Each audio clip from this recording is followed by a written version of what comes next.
It's easy to think about Peyton Manning as the face of two NFL franchises, a cerebral field general and a Hall of Famer.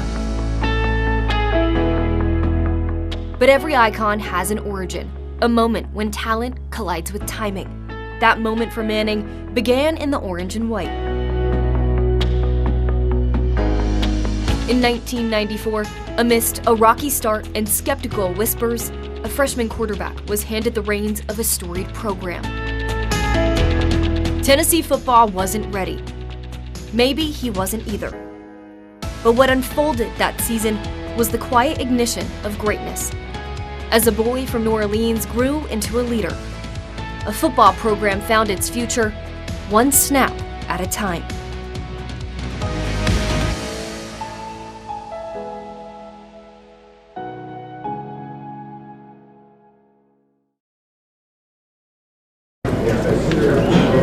The real proving ground is the NFL. That's why I've decided to move on and declare my eligibility for the 1994 NFL Draft. January 9th, 1994. In the wake of Tennessee quarterback Heath Shuler foregoing his senior year and declaring for that year's NFL Draft, the Vols QB1 spot was projected to fall into the hands of Oak Ridge native Jerry Colquitt. I wouldn't say that I was hoping he would leave, but, you know, the only thing I've ever asked for around here is a chance to be the quarterback. And I think the fact that he did leave, you know, did open up, obviously it has opened up that opportunity. Jerry has a lot of confidence in his abilities as well, so I appreciate his dedication and to the Tennessee football program, and every fan in the state should as well, because he's a guy that we'll hang our hat on, and I would expect that he'll do very well. A few weeks later, some 600 miles away in New Orleans, Louisiana, a senior from Isidore Newman High School made an announcement that sent shockwaves through the college football world. Instead of choosing his father's alma mater, Ole Miss, Peyton Manning chose to further his football career at the University of Tennessee. Hopefully, the people that said they loved me before I made this decision said they'd be happy wherever I go. Hopefully they'll still love me, because my dad always said the people that count, the people that really meant, you know, they hoped I'd be happy in whatever I did. Hopefully they'll still be happy with my decision. Archie Manning, a 13-season NFL veteran and Peyton's father, was in full support of his son's decision. My debt is paid at Ole Miss, and I'll always feel indebted. I'm grateful for what Ole Miss has done for me. Be like any other Tennessee parent of a player. I'm going to make every effort to watch my son play. Peyton said it was a gut feeling that led him to UT, and that he felt he could never live up to how good Ole Miss fans thought he was. A week later, pen was put to paper, and Peyton Manning officially became a Tennessee Volunteer.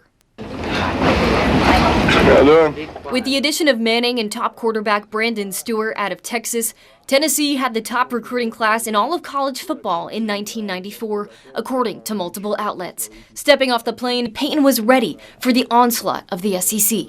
I don't call myself a freshman. I call myself, just a quarterback, an SEC quarterback right now, and that's what I'm trying to play right now. Spring practice began, and Jerry Colquitt was still trying to solidify his spot at the top of the Vols QB call sheet. Yeah, my arm's feeling real good, and I'm ready to go. I can't wait. This is what you've been looking forward to, being the number one guy heading into the spring? Yeah, I've been waiting for this for 4 years, and it's finally here, and I'm so glad, and I'm ready to go. You look healthy and strong, and you worked hard over the winter? Yeah, I worked really hard. This is probably one of the winters that I worked the most hardest, and I think it's going to pay off. But the day before the first scrimmage of the season, Colquitt suffered a groin injury, leaving his spot and his heart in question. Jerry has some things to prove. I have no doubt that he can do a great job from a technical standpoint. He's done it on the practice field. He's done it in games. He understands what's expected and what's how to produce as a quarterback. Colquitt would be ready to go for that year's orange and white game and etch his name at the top of Tennessee's quarterback roster. The reality of it was, I was injured pretty bad, I thought, and it was just a matter of me having to try to push through the tough times if I could. At the time I couldn't, and when I was able to get back out on the field. And when I was able to go out there and practice, I did push through, you know, although it was hurting. I think he was just trying to make the point that, you know, all the time you're not going to be full speed, and you might need to, you know, maybe push through some of the tough times. Yeah, I'm going to have a lot of fun though.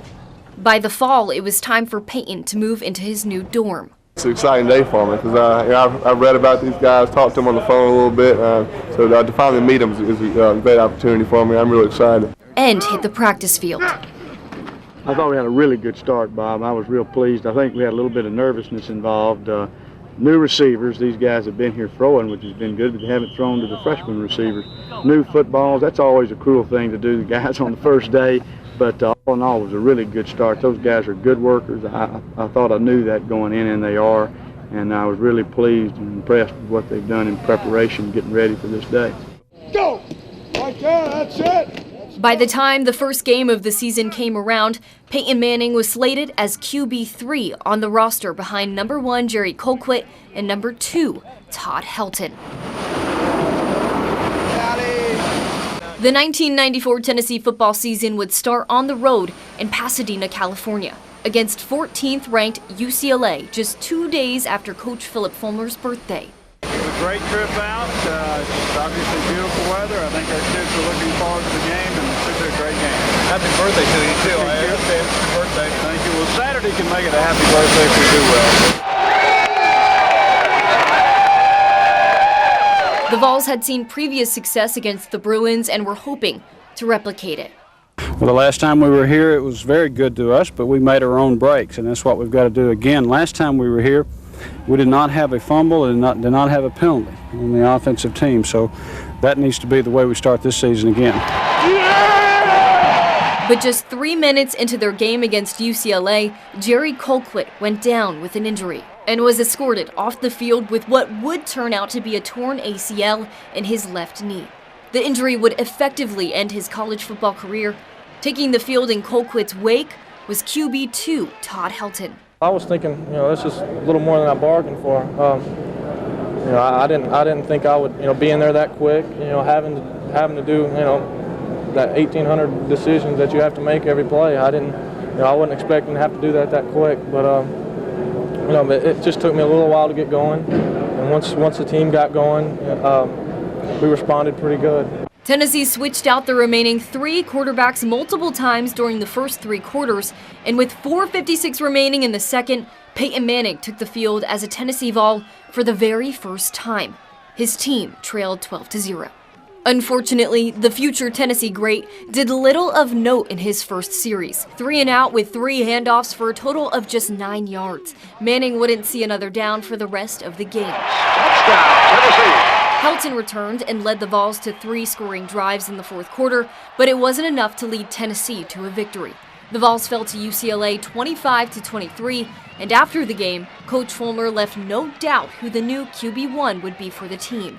Before anybody asks, Todd Helton is our quarterback, and those other 2 guys are competing for the second position or to beat Todd Helton out. We just got to go out, you know, and be consistent week to week, and you know, and build on this game. The Vols would win their next game against number 23 Georgia before being shut out by number 1 Florida, 31-0.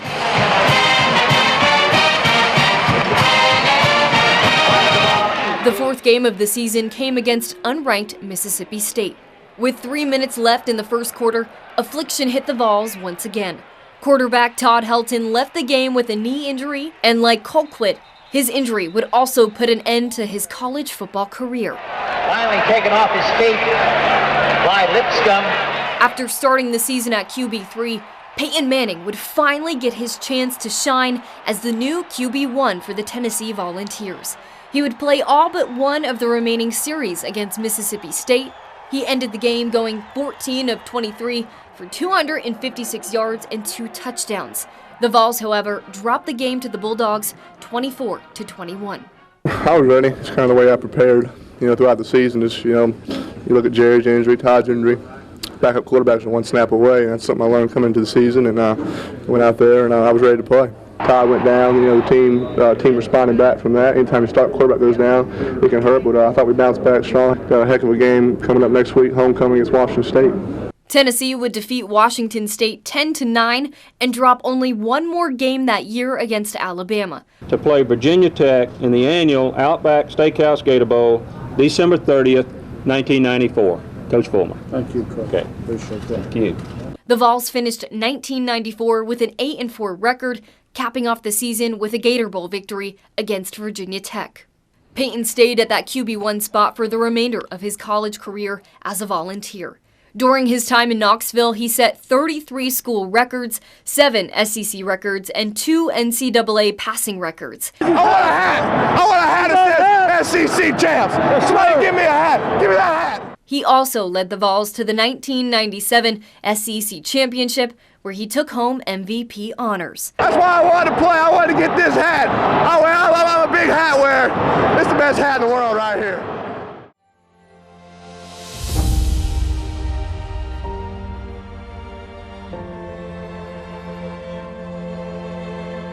Looking back now, it's easy to see the foreshadowing.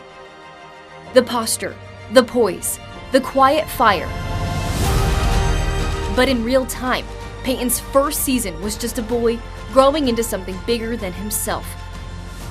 It was the spark before the flame. The kind of beginning that only feels historic in the rear view. In the early snaps, Tennessee didn't just see a quarterback. They saw the beginning of a legacy still being written.